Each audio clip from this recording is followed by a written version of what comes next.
എന്ത് വില കൊടുത്തും ശശി തരൂർ ബി.ജെ.പിയിലേക്ക് എത്തണം എന്നത് മുകളിൽ നിന്നുള്ള അന്ത്യശാസനമായി തന്നെ ശോഭാ സുരേന്ദ്രൻ ശിരസാൽ വഹിച്ചു കഴിഞ്ഞു. അതേസമയം കോൺഗ്രസിനും അതായത് കെ.സിക്കും സതീശനുമൊക്കെ കണക്കിന് കൊടുത്തുകൊണ്ടിരിക്കുകയാണ് തരൂർ. ഇറങ്ങും മുൻപ് അവസാന കലാശക്കൊട്ടാണോ ഇതെന്നാണ് എല്ലാവരും ചോദിക്കുന്നത്.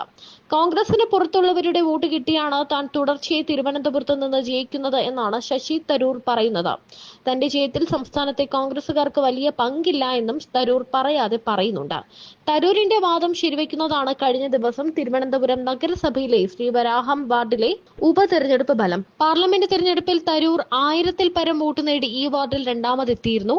ഉപതെരഞ്ഞെടുപ്പിൽ മൂന്നാം സ്ഥാനത്തായ കോൺഗ്രസിന് കിട്ടിയ വെറും 277 വോട്ട് മാത്രം. വാർഡിലെ 2 ബൂത്തുകളിൽ നിന്ന് മാത്രം തരൂർ 900 വോട്ട് നേടിയിരുന്നു. ഈ 2 ബൂത്തുകളിൽ ഇത്തവണ കോൺഗ്രസിന് കിട്ടിയത് 88 വോട്ട് മാത്രം.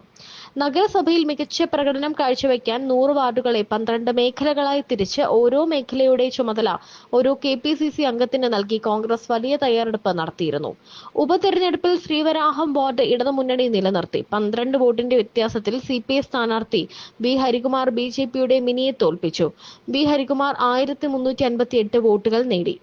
മിനിക്ക് 1346 വോട്ടുകൾ ലഭിച്ചു. കോൺഗ്രസ് സ്ഥാനാർത്ഥി സുരേഷ് കുമാർ 277 വോട്ടാണ് പിടിച്ചത്.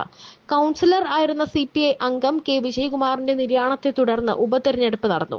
കഴിഞ്ഞ തെരഞ്ഞെടുപ്പിൽ 3 മുന്നണിക്കും യഥാക്രമം 1449, 1249, 406 എന്നിങ്ങനെയായിരുന്നു വോട്ടുകൾ. 200 വോട്ടിന്റെ ഭൂരിപക്ഷത്തിനായിരുന്നു അന്ന് ഇടത് ജയം. ഇത്തവണ BJPക്ക് മാത്രമാണ് വോട്ട് കൂടിയത്, 97. കോൺഗ്രസിന് 129 വോട്ടും CPIക്ക് 91 വോട്ട് കുറയുകയുമായിരുന്നു. ഉറച്ച വിജയം പ്രതീക്ഷിച്ചിരുന്ന BJPക്ക് കോൺഗ്രസ് വ്യാപകമായി ഇടതുമുന്നണിക്ക് വോട്ട് മറിച്ചത് തിരിച്ചടിയായി.